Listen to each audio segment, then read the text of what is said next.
ஸ்ரீ நமோ நாராயணாய நமக. எல்லாம் வல்ல இறைவனை என்னுடைய மன மொழி மெய்களால் போற்றி பணிகின்றேன். பாலும் தெளிதேனும் பாகும் பருப்பும் இவை நான்கும் கலந்துனக்கு நான் தருவேன். கோலன்சை துங்க கரிமுகத்து தூமணியே சங்கத்தமிழ் மூன்றும் தா. நீடாளி உலகத்து மறைநாவலோடு ஐந்தன்று நிலை நிற்கவே வாடாத தவவாய்மை முனிராசன் மகாபாரதம் சொன்ன நாள் ஏடாக தவமேறு வெற்பாக ஆங்கோர் எழுத்தாணிதன் கோடாக எழுது பிரானை பணிந்து அன்பு கூர்வாமரோ.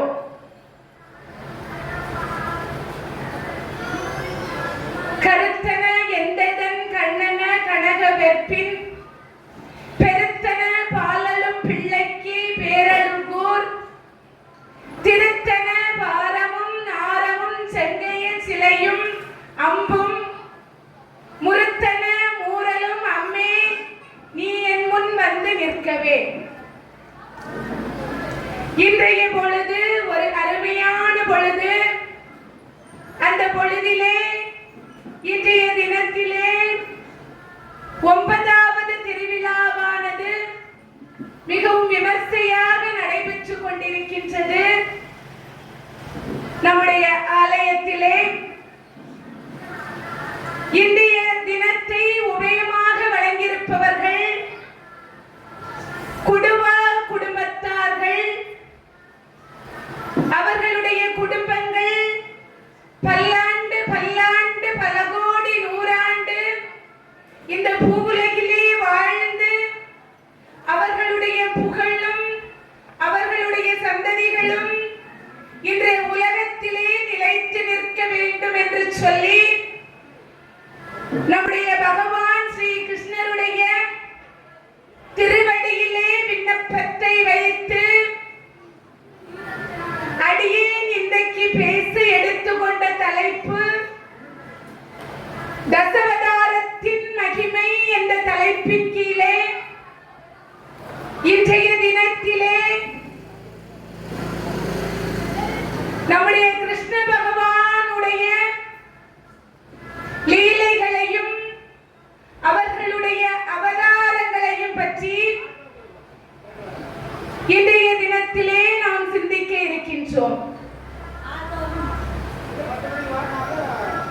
கிருஷ்ணன் என்றாலே அழகன் என்று நாம் சொல்லலாம். இன்று நம்முடைய ஆலயத்திற்குள்ளே கிருஷ்ணனுடைய அவதாரத்தை அப்படியே வடித்து வைத்திருக்கின்றார்கள். கோயிலுக்குள்ள போனேன், உண்மையாவே வெளியே வர மனமே இல்லை எனக்கு. அப்படியே கிருஷ்ணன் முன்னாடி அப்படியே உட்கார்ந்து விடலாம் என்று எனக்கு தோணுச்சு. அவ்வளவு ஒரு அழகு நம்முடைய கிருஷ்ணர். இன்று அழகான முறையிலே நம்முடைய கிருஷ்ண பகவானை வடிவமைத்து வைத்திருக்கின்றார். அவருடைய உதடை நான் சற்று கவனித்தேன் உள்ளே செல்லுகின்ற பொழுது. சிரித்த முகத்தோடு அப்படியே அருள் பாலித்துக் கொண்டிருக்கின்றார். அவ்வளவு ஒரு அழகு சொல்ல முடியாது. 12,000 சூரியனை கொண்டு வைத்தது போன்று ஒரு பிரகாச முகத்திலே தெரிகின்றது. அவ்வளவு ஒரு அழகா இருக்கிறார். இந்த உலகத்தில் வாழ்கின்ற மனிதர்கள் எல்லாம் உயர்வினை பெற வேண்டும் என்ற எண்ணத்தோடு நம்முடைய பகவான் இந்த பூ உலகிலே பல திருக்கோலங்களிலே வந்து நமக்கு அருள்பாலித்தார். அவருடைய கருணை மழையினை நமக்கு பொழிந்து கொண்டிருக்கின்றார். என்றும் நிலையாகவும் எப்போதும் மெய்யாகவும் இருக்கக்கூடிய நம்முடைய மகான்கள், சித்தர்கள், யோகிகள், நம்முடைய தெய்வங்களுடைய வரலாற்றை எல்லாம் பிராணங்களின் மூலமாகவும் பக்தி இலக்கியங்களின் மூலமாகவும் நமக்கு தந்து சென்றிருக்கின்றார்கள். அந்த பக்தி இலக்கியங்களையும் அந்த பிராணங்களின் வரலாற்றையும்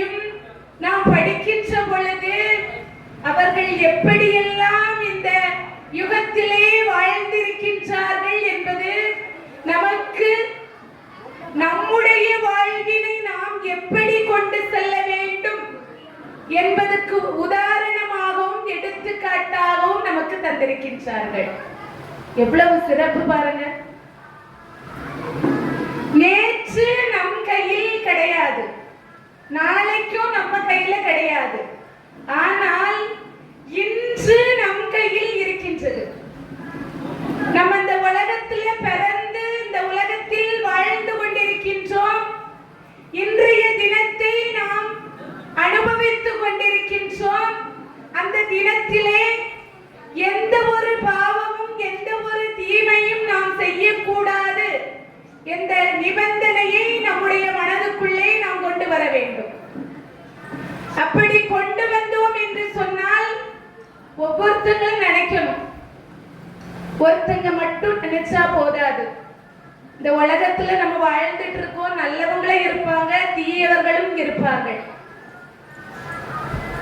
தீயவர்களையும் நல்லவர்களாக மாற்ற முயற்சி செய்யதான் நம்முடைய தெய்வங்கள் எல்லாம் பல திருக்கோலங்களிலே நமக்கு காட்சி கொடுத்தார்கள். உலகம் என்பது ஒரு நாடக மேடை போல் நமக்கு காட்சியளிக்கின்றது. அந்த நாடக மேடையிலே நாமெல்லாம் வேஷம் போடாத கதாபாத்திரத்திலே தினம் தினம் ஒவ்வொன்றிலே நாம் நடித்துக் கொண்டிருக்கின்றோம். பாவ புண்ணியத்திற்கு ஏற்றார் போல் நம்முடைய பகவான் நம்முடைய கணக்கினை திருத்தி எழுதுவாராம். சிரிப்பு வந்தால் நாம் சிரிப்போம், அழுகை வந்தால் அழுவோம்.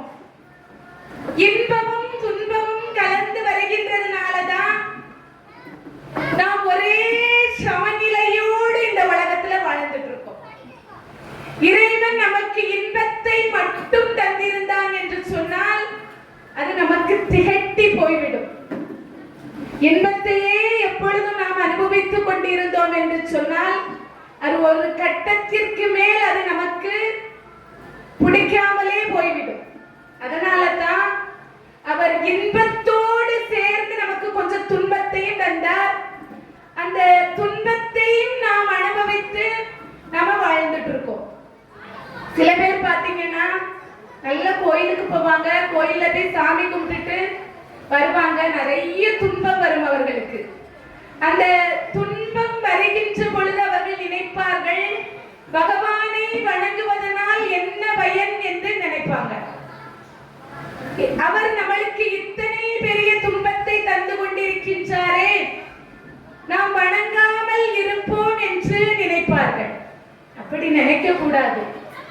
எப்பொழுதும் இன்பத்தையும் சுகத்தையும் நமக்கு தந்து கொண்டிருந்தார் என்று சொன்னால் அவரை நம்ம நினைக்கவே மாட்டோம். கொஞ்சம் துன்பத்தை தண்டாதான் பகவானை நினைப்பதற்கு நாம் கொஞ்சம் போவோம். அதனாலதான் அவர் நமக்கு கொஞ்சம் துன்பத்தை தந்திருக்கின்றார். துன்பத்தை தந்தாலும் அதை எப்படி நாம் முன்னெடுத்து அதில் வெற்றி பெற்று நாம் வாழ வேண்டும் என்பதை தெரிந்து நாம் வாழ வேண்டும்.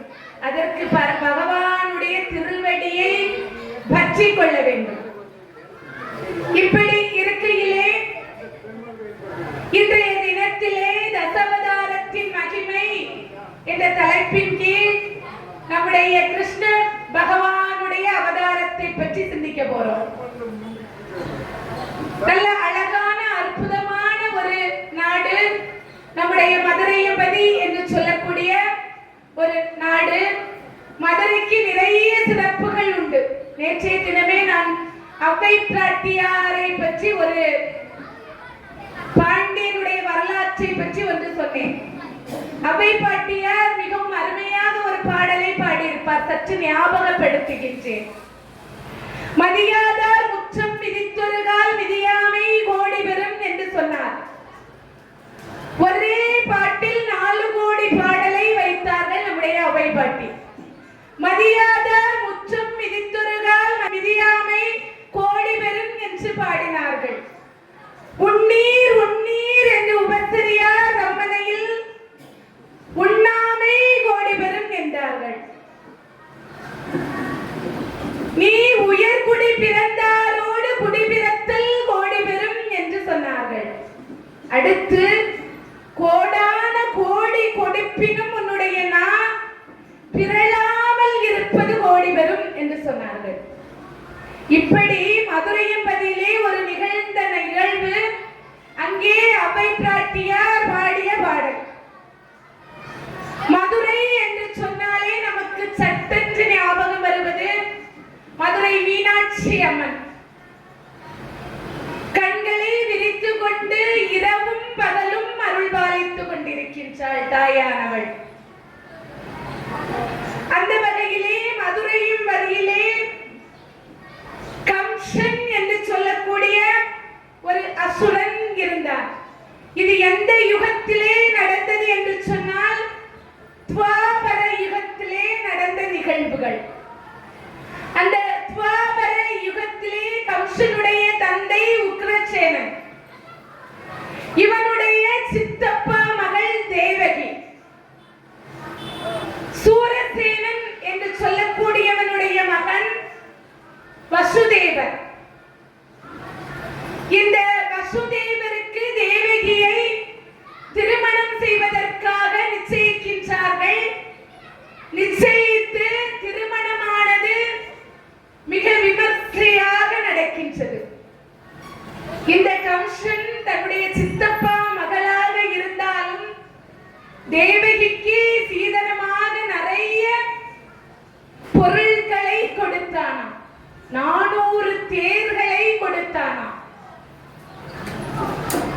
எண்ணற்ற பொருட்களை இந்த கம்சனானவன் தேவகிக்கு சீதனமாக கொடுத்தான். திருமணமானது நிறைவேறியது, முடிந்துவிட்டது. தேவகியும் வசுதேவரும் தேரிலே ஏறி அமர்ந்திருக்கின்றார்கள். தேர்ல ஏறினவுடன் கம்சனானவன் அந்த தேரை இழுப்பதற்காக போகின்றான். தன்னுடைய தங்கையின் மேலே மிகுந்த அன்பு கொண்டவன், ரொம்ப பிடிக்கும் தங்கைய. அந்த தேரை இழுத்து வருவதற்காக போகின்றான். தேரை இழுத்துட்டே வாரான். கொஞ்ச தூரம் வந்திருப்பான். அவனுக்கு ஒரு அசரீதி காதிலே ஒலிக்கின்றது. அடே மதிக்கெட்ட கம்சா, உன்னுடைய தங்கையின் தேரை நீ இழுத்து கொண்டு வருகின்றாய். அவளுக்கு பிறக்கின்ற 8வது குழந்தையால் உனக்கு மரணம் ஏற்படும் என்ற அசரீதி ஒலிக்கின்றது. காதுல கேட்ட மறுகணமே கம்சனானவன் ஆடி போய்விட்டான். தங்கையின் மேலே அன்பு கொண்டிருக்கின்றான், ரொம்ப பாசமாக இருக்கின்றான். தன்னுடைய தங்கையின் 8வது குழந்தை என்னை கொல்ல போகிறதா என்று சொல்லி அப்படியே மனம் கலங்கி அதிர்ச்சி அடைந்து தன்னுடைய உரையிலே இருக்கக்கூடிய வாளை உருவுகின்றான். பாசமெல்லாம் போச்சு. இப்ப நம்ம வாழ்கின்ற சமுதாயத்திலும் இப்படிதான் இருக்கின்றது. துவாராபர யுகத்திலே அப்படி நடந்திருக்கின்றது. நாம வாழ்ந்து கொண்டிருப்பது கலியுகம். கலியுகம் தொடக்கத்தை பற்றி நேற்று ஒரு வரலாற்றை கூறினேன். கலியுகம் தொடங்கின அன்றே மாபெரும் விளைவுகள் எல்லாம் நடந்துச்சு. இந்த கம்சனானவன் பார்க்கின்றான், இந்த 8வது குழந்தை எப்படி என்னை கொல்ல போகிறது? இவளை நான் கொன்றுவிட்டேன் என்று சொன்னால் அவளுக்கு எங்க குழந்தை பிறக்க போகுது, என்ன வந்து எப்படி கொல்ல போகுது அப்படின்னு கம்சன் நினைக்கின்றான். வாளை உருவுகின்றான். தேவகியை கொல்லுவதற்காக அருகிலே போகின்றான். அப்போது வசுதேவர் இந்த கம்சனிடத்திலே சொல்லுகின்றார், நீ கொல்லாதே, உன்னுடைய தங்கையை புதுமண கோலமானது என்றும் கலையவில்லை, அவள் அப்படியே இருக்கின்றாள். அவளுடைய சிசுதானே உன்னை கொல்லும் என்று அசரீதி காதிலே ஒலித்திருக்கின்றது. ஆகவே அவளுக்கு பிறக்கக்கூடிய குழந்தைகள் அனைத்தையும் உன்னிடத்திலே தந்து விடுகின்றேன். நீ என்ன செய்ய வேண்டுமோ அதை செய்து கொள் என்று சொல்லி வசுதேவர் கம்சனிடத்திலே சொல்லுகின்றார். இவரும் கொஞ்சம் சற்று உணர்ந்தான். சரி என்று ஒப்புக்கொண்டான். தங்கையை கொல்லவில்லை.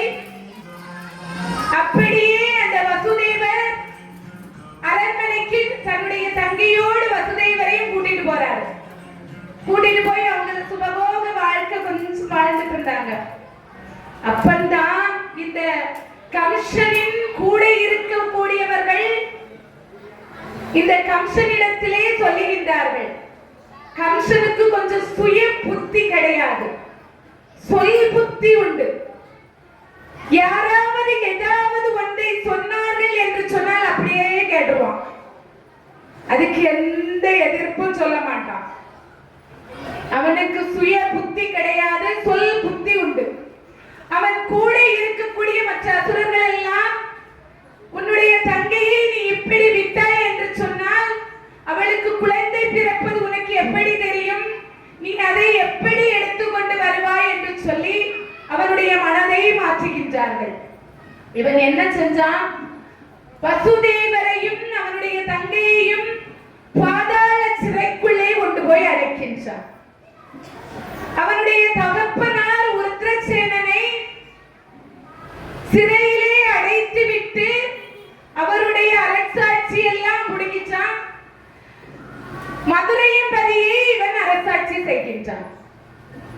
தன்னுடைய தகப்பனார் என்று பாராமல் கூட பாதாள சிறையிலே கொண்டு போய் போட்டான். தங்கையையும் தங்கையினுடைய கணவரையும் பாதாள சிறையிலே கொண்டு போய் போட்டான். தன்னுடைய தகப்பனாரையும் பாதாள சிறையிலே கொண்டு போய் போட்டான். இவனுடைய ஆட்சியானது மிக கொடுமையாக நடந்துட்டு இருந்துச்சு. இந்த துவாராபர யுகத்திலே முதலில் ஒரு கட்டத்திலே இந்த பூமியை பாரமானது சூழ்ந்து கொண்டது. பூமாதேவி பார்க்கின்றாள், நாராயணா, இந்த பூமியிலே அசுரர்களின் அட்டகாசமானது தலைவிரித்து ஆடிக்கொண்டிருக்கின்றதே, இந்த பாரத்தை என்னால் தாங்க முடியவில்லையே, நீ வந்து ஆட்கொள்ள கூடாதா என்று சொல்லி நாராயணரிடத்திலே தவம் இருக்கின்றார். நாராயணர் வரவே இல்லை. கொஞ்ச நாள் பார்த்தா பூமி தேவி என்ன செய்யலாம் என்று எண்ணி 33 தேவர்களிடத்திலே போகின்றார். 33 தேவர்களும் பூமி தேவியும் பிரம்மதேவரை போய் பார்க்கின்றார்கள். பிரம்மதேவரை போய் பார்க்கின்ற பொழுது வைகுண்டத்திலே போய் நாம் நாராயணரை வணங்கி அவரிடத்திலே நாம் வரத்தை பெற்றுக் கொள்ளலாம் என்று சொல்லி 33 தேவர்களும் நம்முடைய பிரம்மாவும் பூமி தேவியும் வைகுண்டத்திற்கு போகிறாங்க. வைகுண்டத்திலே போய் நாராயணரை துதித்து பாடுகின்றார்கள். புருஷப்தம் என்று சொல்லக்கூடிய ஒரு மந்திரத்தை சொல்லி அங்கே பாராயணம் செய்கின்றார்கள்.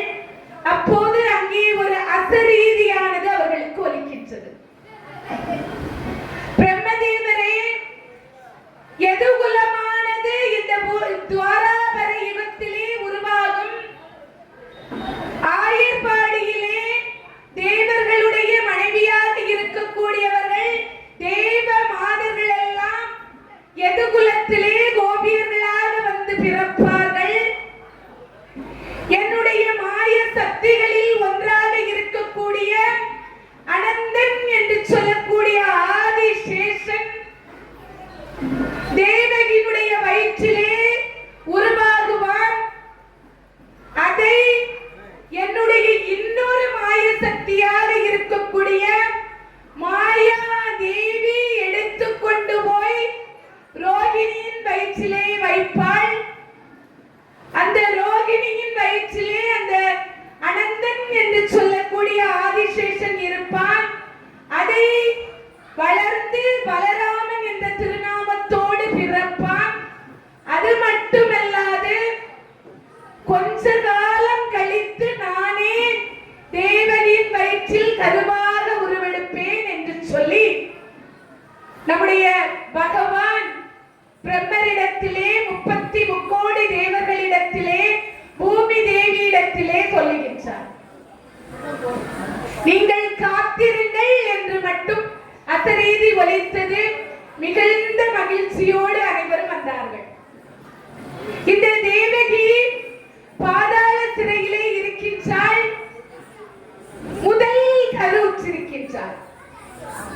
அப்பந்தான் நாரத முனிவர் வருகின்றார்.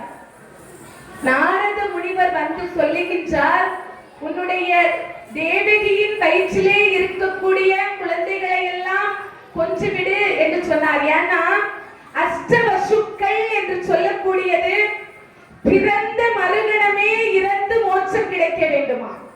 அந்த அஷ்டவசுக்கள் ஆறுதான் தேவகியினுடைய வயிற்றிலே முதலாவதாக பிறக்க போகின்றது. அந்த அஷ்டவசுக்களுக்கு விமோசனம் கிடைப்பதற்காக நம்முடைய நாராயணர் வந்து இங்கே கம்சனிடத்திலே சொல்லுகின்றார். இந்த முதல் கரு பிறக்கின்றது. கம்சன் வந்து பார்க்கின்றார்.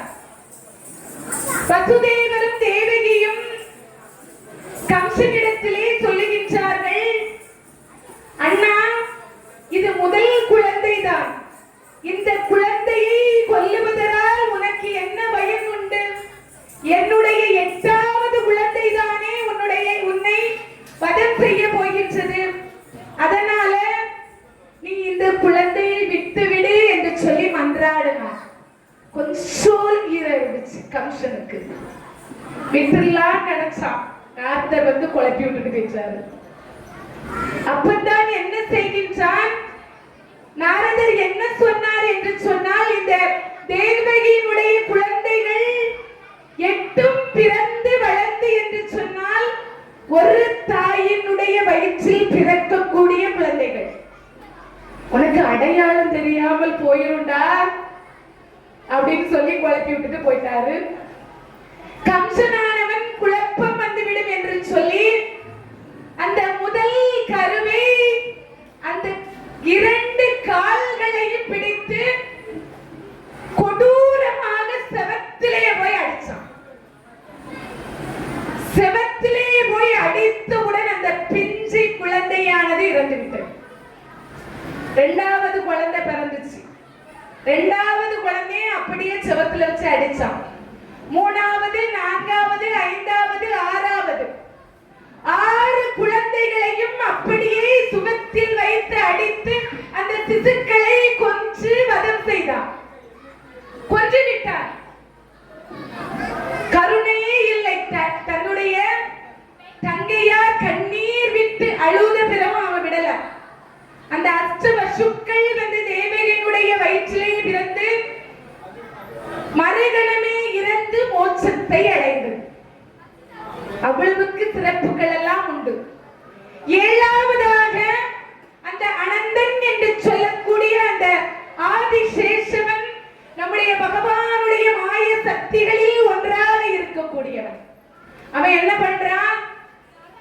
நம்முடைய தேவகியின் வயிற்றிலே வந்து கருவாக உருவாகுகின்றான். உருவாகிய மறுகணமே நம்முடைய பகவானுடைய மாய சக்திகளில் ஒன்றாக இருக்கக்கூடிய மாயா தேவி என்று சொல்லக்கூடியவள் அந்த கருவை எடுத்துக்கொண்டு ஆயர்பாடியிலே வாழுகின்ற ரோகிணியோட கருவறையிலே வைக்கின்றார்.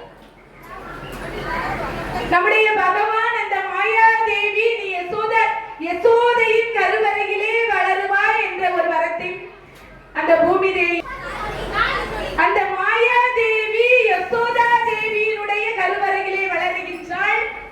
அந்த அனந்தன் என்று சொல்லக்கூடிய ஆதிசேஷன் ரோகிணியோட வயிற்றிலே வளருகின்றான்.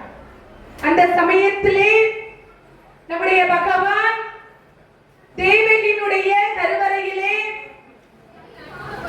வளருகின்றார். அந்த ரோகிணியானவள் பல்ராமன் என்று சொல்லக்கூடிய நம்முடைய 7வது அவதாரத்தில் பார்த்த அவரை ஈன்றெடுத்தார். அவர் வெண்மையான நிறம் கொண்டவர், கிருஷ்ண பகவானுடைய அண்ணன். அடுத்து இந்த தேவகியானவள் அந்த கிருஷ்ண பகவானை ஈன்றெடுக்கின்றாள்.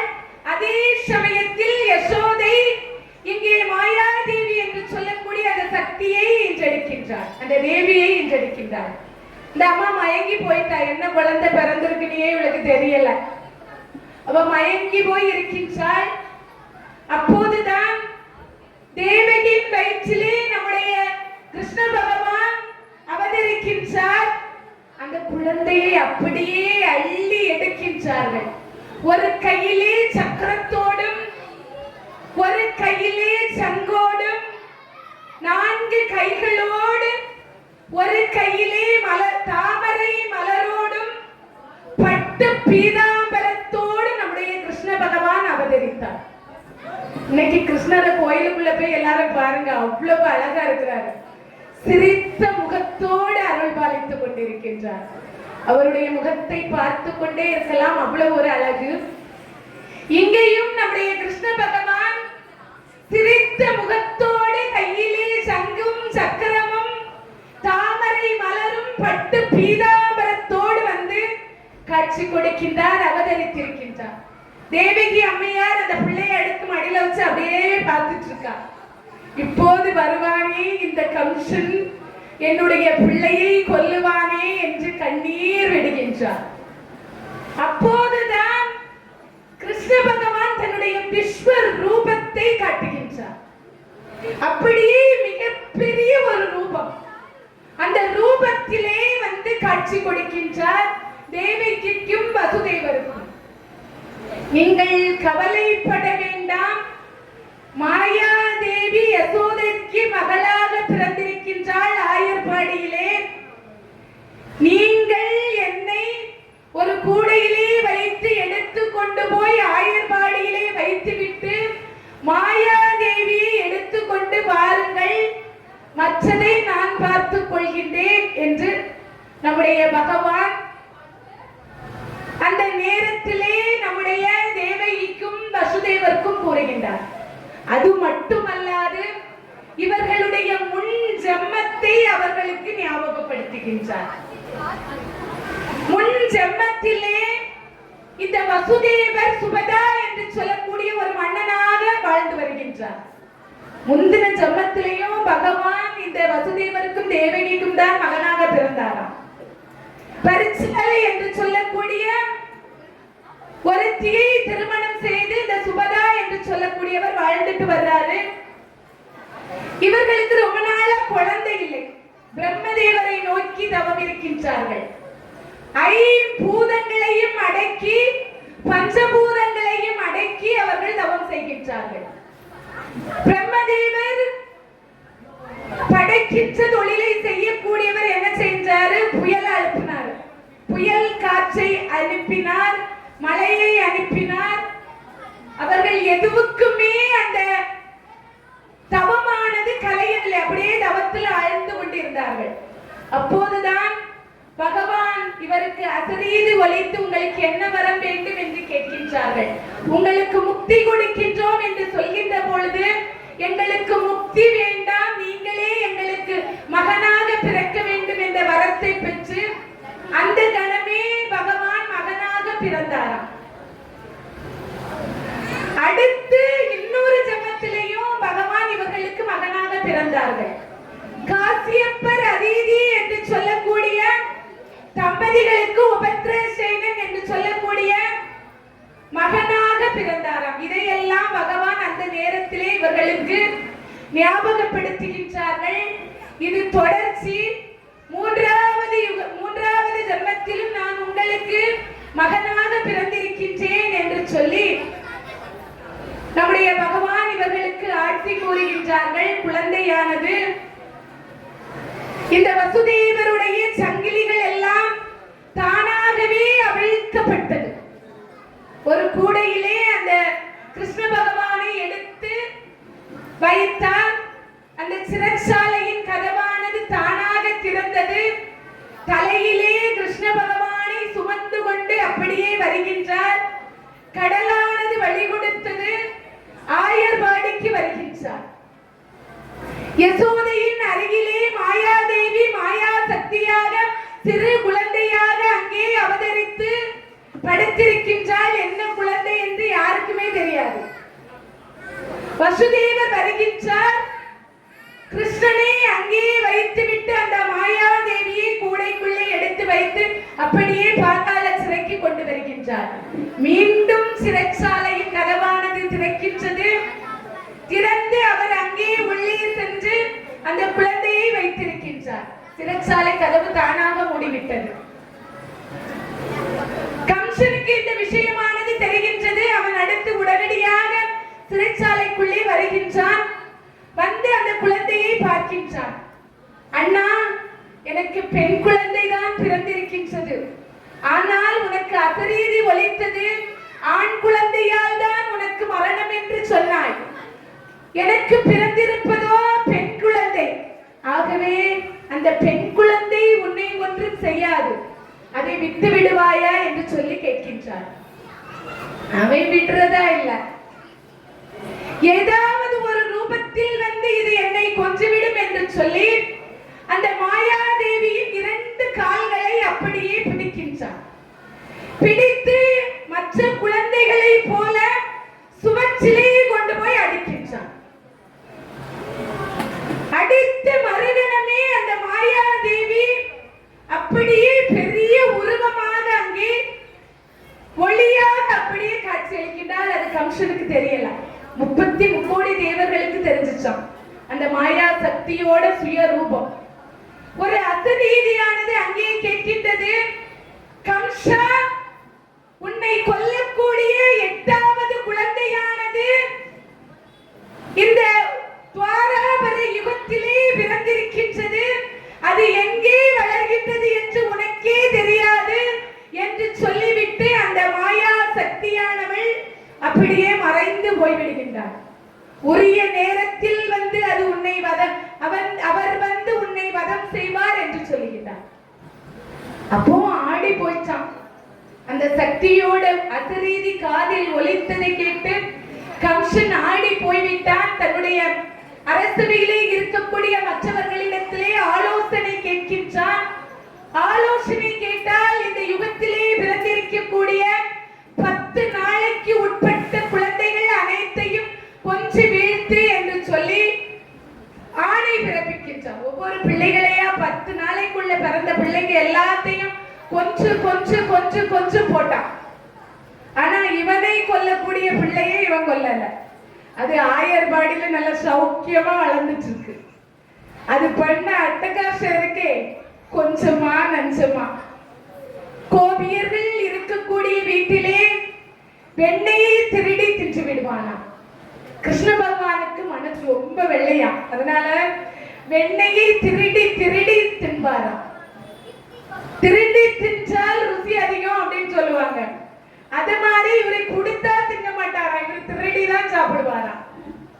இந்த கோபியர்கள் அனைவரும் பார்த்தார்கள். யசோதை இடத்திலே வந்து சொன்னார்கள், உன்னுடைய பிள்ளை வெண்ணையை திருடி தின்கின்றான், ஒன்றுமே வைக்க மாட்டேங்கிறான் என்று சொல்லி ஒரே புகார். ஒரு நாள் கிருஷ்ண பகவான் மண்ணை அள்ளி தின்று விட்டார். அடே கிருஷ்ணா, மண்ணை யாராவது தின்பார்களாடா என்று சொல்லி யசோதை வந்து கேட்கின்றார். எங்கே, வாயை திரை பார்ப்போம் என்று சொல்லுகின்றார். வாயை திறக்கிறாரு. நம்முடைய பூமியே உலகமே தெரியுது வாய்க்குள்ள. அப்போது அதிர்ந்து போய்விட்டார். எவ்வளவு பெரிய ஒரு மாயக்காரன் என்று நினைத்தார். இந்த கிருஷ்ணனானவன் ஒவ்வொரு வீட்டிலும் நெய்யை திருடி தின்று கொண்டிருந்தார். ஒரு நாள் கண்டுபிடிச்சிட்டாங்க. பின்னாடி குச்சியை தூக்கிட்டு ஓடி போயிட்டே இருந்தாங்க. ததி பாண்டவன் என்று சொல்லக்கூடிய ஒரு வீட்டுக்குள்ள ஓடிட்டார் கிருஷ்ண பகவான். அவர் என்ன செய்வாரா, இந்த ததி பாண்டவன் என்று சொல்லக்கூடியவர் தினமும் பானையிலே வெண்ணையை வைத்து காத்திருப்பாராம். கிருஷ்ணன் இன்னைக்கு வந்து சாப்பிடுவாரு, நாளைக்கு வந்து சாப்பிடுவாரு என்று சொல்லி அவர் காத்து கொண்டே இருப்பாரா. ஒரு நாள் கூட வரல. இன்னைக்கு வசமா மாட்டாரு. இந்த கிருஷ்ணன் என்ன செய்வார், அதுவும் இவர் வெண்ணெய் வைக்கின்ற பொழுது பழைய பானையிலே வைக்க மாட்டாராம். ஒரு நாள் உபயோகித்த பானையை அடுத்த நாள் உபயோகிக்க மாட்டாராம். புது பானையிலே தான் வெண்ணெயை வைத்து கிருஷ்ணனுக்காக வைப்பாராம். என்னைக்காவது ஒரு நாள் கிருஷ்ணன் வந்து இதை உண்டுவிட மாட்டானா என்று நினைத்து அப்படியே உருகி வணங்கிட்டு இருப்பாராம். இந்த கிருஷ்ணன் அந்த ஒரு புது பானைக்குள்ள போய் ஒளிச்சுக்கிட்டான். ஓடி போய் பானைக்குள்ள இருந்துட்டான். யசோதையும் கோபியர்களும் இவனை தேடி வருகின்றார்கள். அப்போதுதான் பானைக்குள்ளே இருந்து அந்த ததி பாண்டவன் கூப்பிட்டார். ஏய் ததிப்பாண்டவா, ஏய் ததிப்பாண்டவா, இங்கே வா, இந்த பானைக்கு மேலே வந்து அமரு. பானைக்கு மேல அமரணுமா? ஆமா, வந்து அமரு என்று சொல்லி கூப்பிடுறாரு. இவரும் பார்த்தாரு, சரி என்று சொல்லி பானைக்கு மேல போய் உட்கார்ந்துட்டாரு. உள்ள நம்முடைய கிருஷ்ணர் இருக்கிறாரு. யசோதையும் கோபியர்களும் அவருடைய வீட்டுக்குள்ளே வருகின்றார்கள். ஒவ்வொரு இடமாக தேடுகின்றார்கள். கிருஷ்ணரை கண்டுபிடிக்க முடியவில்லை. அவருக்கு வீடு, அவரை எழுப்புங்கன்னு சொல்லி பானைக்குள்ள பார்க்கவா முடியும்? அவரும் அவர் பாட்டு கால் மேல கால் போட்டு உட்கார்ந்துருப்பாரு. அந்த கோபியர்களும் யசோதையும் பார்த்து விட்டு கிருஷ்ணன் இங்க வரலையான்னு கேட்டுட்டு இருந்தாலும் வெளியே போயிட்டாங்க. பானைக்குள்ள இருந்துட்டு, ஏ ததிப்பாண்டவா, ஏ ததிப்பாண்டவா, எழுப்பு, மூச்சு முட்டுது எனக்கு.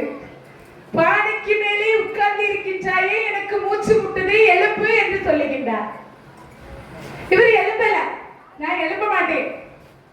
என் ததிப்பாண்டவா சொன்னா கேளு, எனக்கு மூச்சு முட்டுது, தயவு செய்து எழுப்பி போய்விட்டு நான் வெளியே வரணும் அப்படின்னு நம்முடைய கிருஷ்ண பகவான் சொல்லுகின்றார். நீ எனக்கு ஒரு வரம் கொடுப்பாயா அப்படின்னா நான் எழுப்புறேன். என்ன வர வேண்டும்? எனக்கு மோட்சத்தை கொடு என்று சொல்லி கேட்கின்றார். மோட்சம் தானே வேணும், தயவு செய்து எழுப்பிரு, எனக்கு மூச்சு முட்டுது, நான் வெளியே வரணும், எழுப்பிரு, நான் உனக்கு மோட்சத்தை கொடுக்கின்றேன் என்று சொல்லுகின்றார். இவர் எழுப்புறாரு.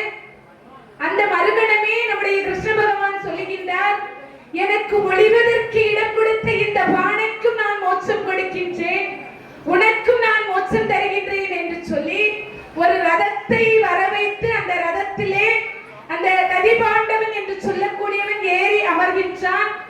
அதே மாதிரி அந்த பானையும் அப்படியே உருண்டு போய் அந்த ரதத்திலே இருந்து அப்படியே வைகுண்டத்துக்கு போச்சான், மோட்சம் கிடைச்சிச்சான். அப்போ எப்படி நாம் பக்தி செய்ய வேண்டும் என்பதை நாம் உணர்ந்து கொள்ள வேண்டும். பக்தி அப்படிங்கிறது, நாம இந்த ததிப்பாண்டவன் என்று சொல்லக்கூடியவன் ஒரு நாள் வரலன்னா என்ன, அடுத்த நாள் நம்ம வைக்கண்டான்னு விடல. தினமும் புதுபானையில வெண்ணெய் வச்சிட்டு இருந்தா. ஒரு நாள் வந்து மாட்டினாரா கிருஷ்ணர், மோட்சத்தை வாங்கி சென்றான். இதே மாதிரி ஒரு நாள் ஒரு அந்தணர் வந்து தினமும் கிருஷ்ண பகவானிடத்திலே, சுவாமி நான் ரொம்ப ஏழ்மை நிலையிலே இருக்கின்றேன், என் வீட்டுல சாப்பிடுறதுக்கு கூட ஒண்ணுமே இல்ல, 10-15 பிள்ளை குட்டிய பெத்து போட்டுட்டேன். அந்தணர் ஒருவர், எனக்கு ஒரு பசுமாட்டை கொடுப்பாயா, அந்த பசுமாட்டை வைத்து நான் என்னுடைய காலத்தை ஓட்டி விடுவேன் என்று சொல்லி கிருஷ்ண பகவானிடத்திலே வேண்டுகின்றார். தினமும் போவார், தினமும் இந்த ஒன்னதான் கேட்பார், ஒரு பசுமாட்டை கொடு, ஒரு பசுமாட்டை கொடு என்று சொல்லிதான் கேட்பார். ஒரு நாள் இந்த அந்தணர் என்ன செய்தார், அந்த பசுமாட்டினுடைய ரூபத்தை ஒரு தாளிலே வரைந்தார். வரைந்து பகவானுடைய திருவடியிலே வைத்து விட்டு போய்விட்டார். பகவான் பார்த்தாரு. அடுத்த மறுநாளே ஒரு பெரிய செல்வந்தர் பசுவை தானமாக கொடுப்பதற்கு முன் வந்திருக்கின்றார். யாருக்காவது கொடுக்கலான்னு யோசிச்சுட்டு இருக்கும் போது இந்த அந்தணருடைய ஞாபகம் அந்த செல்வந்தருக்கு வந்தது. அந்த மாட்டை இந்த அந்தணருக்கு கொடுத்து விட்டார். வீட்டுக்கு கொண்டுட்டு வந்து கட்டி வைக்கின்றார். கட்டி வைத்து விட்டு தன்னுடைய குடும்பத்தில் உள்ள அனைவரையும் அழைக்கின்றார். தன்னுடைய பொண்டாட்டி பிள்ளைகள் எல்லாம் கூப்பிடுறாரு. பாரு, கிருஷ்ண பகவான் எனக்கு மாடு தந்திருக்கின்றார், மாடு தந்திருக்கின்றார். சொக்காரமாரெல்லாம் கூப்பிட்டாங்க. கூப்பிட்டு எல்லாத்துக்கும் மாட்டை சுத்தி சுத்தி காட்டினாங்க. இவனுடைய இளைய பிள்ளை ரொம்ப சுட்டி. அந்த பிள்ளை என்ன செஞ்சுச்சு, நல்ல அழகா தடவி தடவி பசுவை தடவி தடவி அப்படியே சுத்தி வந்துச்சு. சுத்தி வந்தால் பின்னாடி வால் இருக்கு, பக்கத்துல வந்து பார்த்துச்சு, வாழை காணல. நிஜமாவே வாழை காணல, மாட்டுக்கு வால் இல்லை. அப்பா இங்கே பாருங்கள், மாட்டுக்கு வால் இல்லை. கிருஷ்ண பகவானுக்கு நாம் அவளை தின்று கொண்டு வைத்தோம் என்றால் அவர் ஏற்றுக்கொள்வாரா? அவருக்கு இந்த நைவேத்தியத்தை நான் சாப்பிட்டு வச்சா ஏற்றுக்கொள்வாரா? நம்மளுக்கு மட்டும் குறையாட்டு பசுவை தந்திருக்கின்றார், பசுவுக்கு வால் இல்லை, நீங்கள் போய் கேட்டு வாருங்கள் என்று சொல்லி அனுப்பி வைக்கின்றார். கிருஷ்ண பகவானிடத்திலே அந்தணர் போய் கேட்கின்றார், நான் உன்ட்ட பசு நல்ல பசுவா தானே கேட்டேன், செம்மையா தானே உன்ட்ட வேண்டனேன் என்று சொல்லி நீ வால் இல்லாத பசுவை எனக்கு கொடுத்திருக்கின்றாய் என்று சொல்லி கேட்கின்றார். பகவான் உடனே அவர் வரைந்து வைத்த அந்த தாளை அவரிடத்திலே காட்டுகின்றார். அவர் பார்க்கிறாரு, என்ன ஆச்சுன்னா அவர் வரைஞ்சதுல வாழ வரையாம விட்டுருக்காரு. வாழ வரையாம மீதி எல்லா பாகத்தையும் வரைஞ்சு திருவடியில வச்சாரு. உனக்கு வால் இல்லாத மாடு பசுதான் வேண்டும் என்று நினைத்து நான் உனக்கு வால் இல்லாத பசுவை கொடுத்தேன் என்று சொல்லி பகவான் சொல்லுகின்றார். நம்ம எப்படி பகவானை வணங்குகின்றோமோ அப்படித்தான் அவர் நமக்கு அருள் பாலிப்பார். எவ்வளவு சிறப்பான ஒரு உணர்வை இந்த வரலாறு நமக்கு உணர்த்துகின்றது. பாரதத்திலே ஒரு நிகழ்வு, அர்ஜுனனும் துரியோதனனும் பாரத போரிலே போர் செய்து கொண்டிருக்கின்றார்கள். துரியோதனனுடைய படைபலமானது குறைந்து கொண்டே போயிட்டது. அவனுடைய படையிலிருந்து எல்லாரும் செத்து போயிட்டே இருக்கிறாங்க. அப்ப அங்கிருந்து ஒருத்தர் போய் கேட்டான், பாண்டவர்களுடைய படையிலே இருந்து ஒருத்தருமே இறந்து மடிந்ததாக இல்லை, இந்த துரியோதனனுடைய படையிலே மடிந்து போய் கொண்டிருக்கின்றார்கள் என்று சொல்லி பீஷ்மரிடத்திலே கேட்கின்றார்கள். பீஷ்மர் சற்று கூட யோசிக்காமல் நாளைக்கு அர்ஜுனன் இறந்து மடிவான் என்று சொல்லிவிட்டார். கிருஷ்ண பகவான் பார்த்தார், இந்த அர்ஜுனன் இறந்தால் இந்த போரானது முடிவுற்றுடுமே என்று நினைக்கிறார். திரௌபதியை அழைக்கின்றார். பீஷ்மர் அண்ணா போறாரு, அவருடைய கால்களிலே போய் பளிச்சென்று விழுந்து விடும் என்று சொல்லுகின்றார். ஏன் விழ வேண்டும்? அவளுக்கு விஷயம் தெரியாது. ஏன் விழ வேண்டும்? நாளைக்கு நான் விழுந்து கொள்கின்றேன், இன்று என்னை விடுங்கள், அவர் அவசரமாக போய் கொண்டிருக்கின்றார், என்னை விடுங்கள் என்று சொல்லுகின்றார். நாளைக்கு பிரோஜனம் கிடையாது, இன்னைக்கு போய் காலிலே விழுந்து விடு என்று திரௌபதி கிட்டே சொல்லுகின்றார். கிருஷ்ண பகவானுடைய அழுத்தம் காரணமாக திரௌபதி பீஷ்மருடைய கால்களிலே போய் விழுகின்றார். விழுந்து மறுகணமே பீஷ்மர் தீர்க்க சுமங்கலி பவா என்று சொல்லி வாழ்த்துகின்றார். கிருஷ்ண பகவானுக்கு ஒரு நிம்மதி. வாழ்த்தி விட்டார் தீர்க்க சுமங்கலி பவா என்று சொல்லி. அப்பந்தான் பார்க்கின்றார், இந்த பீஷ்மர் மனசுக்குள்ள நினைக்கின்றாரு, நாளைக்கு அர்ஜுனனை நாம் கொல்லுவோம் என்று சொன்னோம். கிருஷ்ண பகவான் சாமர்த்தியமாக இவளை காலிலே விழ வைத்து தீர்க்க சுமங்கலி பவா என்று என்னுடைய வாயிலே இருந்து வர வைத்து விட்டார். அவனை நான் எங்கு கொல்லுவது என்று நினைக்கிறேன், நான் என்று கொல்வது என்று அவர் நினைக்கிறார். இந்த அர்ஜுனன் வந்து மிகுந்த பக்தி கொண்டவன் கிருஷ்ண பகவான் இடத்திலே. நல்லா உறங்கிச்சு கிடக்கிறான். உறங்கிச்சு இருப்பவரை நம்முடைய கிருஷ்ண பகவான் ஓடி போய் எழுப்புறாரு. இங்க என்ன நடந்துட்டு இருக்கு, நீ கிடந்து தூங்கிச்சு கிடக்கா, எழுப்பு என்று சொல்லி அர்ஜுனனை தட்டி எழுப்புகின்றார். அவர் அப்படியே நித்திரையிலே இருந்து எழுப்புகின்றார். என்ன கிருஷ்ணா என்று சொல்லி கேட்கின்றார். கேட்ட மறுகணமே, இங்கே என்ன நடந்து கொண்டிருக்கின்றது, உன்னுடைய உயிரை நான் காப்பாற்றிருக்கின்றேன், அதுதான் நீ இருக்கின்றாயே, உன்மேல் வைத்திருக்கின்ற பக்தி அளவு கிடந்தது, அந்த பக்தியை யாராலும் வைக்க முடியாது என்று சொல்லி அர்ஜுனன் கிருஷ்ணனிடத்திலே சொல்லுகின்றார். இவனுக்கு ஆணவம் தலை தூக்கி நிற்கின்றது என்று நினைக்கின்றார். கிருஷ்ண பகவான் நீ என்னோட வா என்று சொல்லி அர்ஜுனனை ஒரு இடத்துக்கு கூட்டிட்டு போனார். அங்கே ஒரு தாயும் தந்தையும் 5 வயது சிறுவனும் இருந்தார்கள். அவர்கள் கிருஷ்ண பகவானிடத்திலே அன்பு, ரொம்ப அன்பு வைத்திருந்தாங்க. கிருஷ்ண பகவானை பார்த்த உடனே எண்ணற்ற மகிழ்ச்சி. மகிழ்ச்சியிலே அவரை உள்ளே அழைத்து நல்ல உபசரிக்கின்றார்கள். உங்களுக்கு என்ன வேண்டும் என்று சொல்லி கேட்கின்றார்கள். கேட்டா, நான் ஒன்று கேட்பேன், ஆனால் நீங்கள் உங்கள் கண்களிலே கண்ணீர் வராமல் எனக்கு தர வேண்டும் அப்படின்னு சொல்லி நம்முடைய கிருஷ்ண பகவான் சொல்லுகின்றார். கண்டிப்பா கண்ணீர் வராது, நாங்க கொடுத்துருவோம் அப்படின்னு சொல்லுகின்றார்கள்.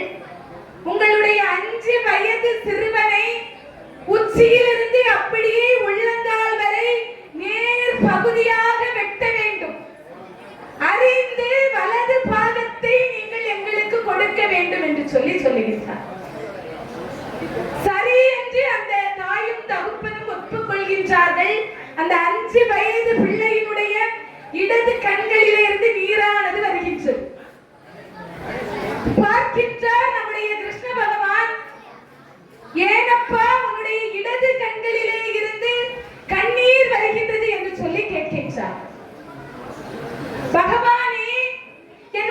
உடல், ஆவி, பொருள் எல்லாமே உனக்கு தான் சொந்தம். ஆனால் நீ ஒரு பாதி மட்டும் கேட்டாயே, என்னை முழுவதுமாக கேட்டிருக்க கூடாதா? அந்த வலது பாகம் செய்த புண்ணியத்தை இந்த இடது பாகம் செய்யாமல் போய்விட்டதே என்று சொல்லிதான் இந்த இடது கண்ணிலே இருந்து நீர் வருகிறது என்று சொல்லுகின்றார். அப்படியே அர்ஜுனன் ஆடி போய்விட்டார். நான் தான் உன்னிடத்திலே பக்தி வைத்திருக்கின்றேன் என்ற ஆணவத்தை பரசாற்றினான். இந்த குடும்பத்தை வந்து பார்க்கின்ற பொழுது அப்படியே ஆடி போயிட்டான். பக்தி அப்படிங்கிறது ஆணவத்தில் உண்டாக கூடாது. ஆணவம் இல்லாத பக்தி என்று ஒன்று இருந்தால்தான் பகவானுடைய திருவடியை எளிதில் பெற்றுக்கொள்ள முடியும் என்று சொல்லி மீண்டும் நாளைக்கு கல்கி அவதாரத்தோடு சந்திப்போம் என்று கூறி இவ்வளவு நேரம் இந்த நிகழ்வினை கேட்டு மகிழ்ந்தது மட்டுமல்லாமல் நெகிழ்ந்த அனைத்து பக்த கோடி பெருமக்களுக்கும் என்னுடைய நன்றியையும் வணக்கத்தையும் தெரிவித்துக் கொண்டு விடைபெற்றுக் கொள்கிறேன். நன்றி, வணக்கம்.